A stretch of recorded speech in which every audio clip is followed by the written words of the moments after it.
Congressman Mike Waltz from Florida. I served on the ground multiple tours as a Green Beret in Afghanistan.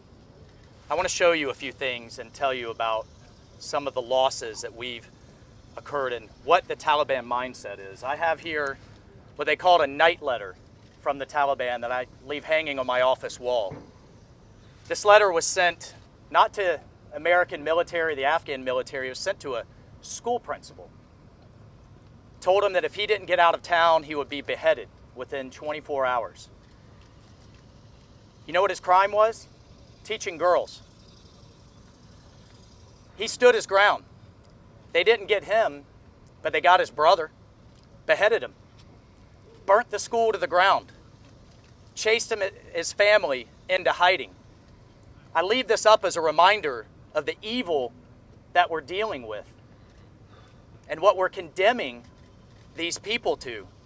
We've talked about our interpreters and our allies. I had one, the guy was such a fighter, we called him Little Spartacus. Spartacus was on the waiting list for the SIV program. He was found at a Taliban checkpoint with American documentation on him.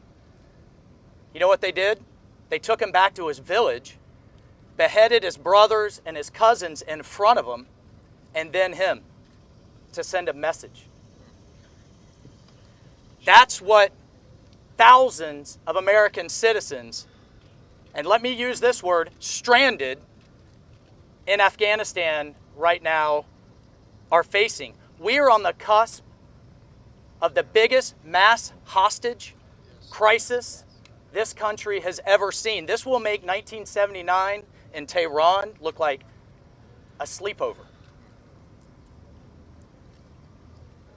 We cannot abandon Americans. We never leave a fallen comrade. And if Joe Biden doesn't extend that deadline and tell the Taliban, we are going to extend it or else, we're going to leave Americans behind 11 days before the 20th anniversary of September 11th? Are you kidding me? Is that what's really happening right down the street on Pennsylvania Avenue?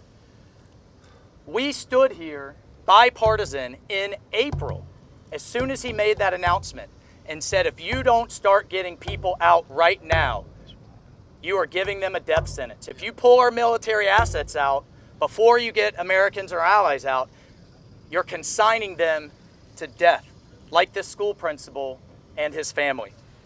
Final thing, America is going to face Al-Qaeda 3.0.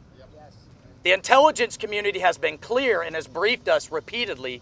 The Taliban taking over means Al-Qaeda 3.0 comes roaring back. Except now we're in a worse position than we were before 2001. We have no bases in the region. Our local allies are being hunted down as we speak. And as you've heard today, the Taliban are going to be armed to the teeth so that when future American soldiers have to go back in to deal with the problem and deal with the incompetence of this administration, how many are going to die now? Because they're going to have to fight their way through our own equipment, our own damn equipment, to deal with Al-Qaeda 3.0. Are we going to have another Pulse nightclub? Are we going to have another San Bernardino? Are we going to have another 9/11 because of that incompetence? Well, this Congress is going to lead. Our offices right now are operations centers calling gate guards, calling the Kabul airport, guiding people through, telling them how to avoid Taliban checkpoints. Our own Congress. It's unbelievable, the lack of leadership. So I 100% agree. That blood is and will be on Joe Biden's hands, and this Congress will hold him accountable. Thank you very much.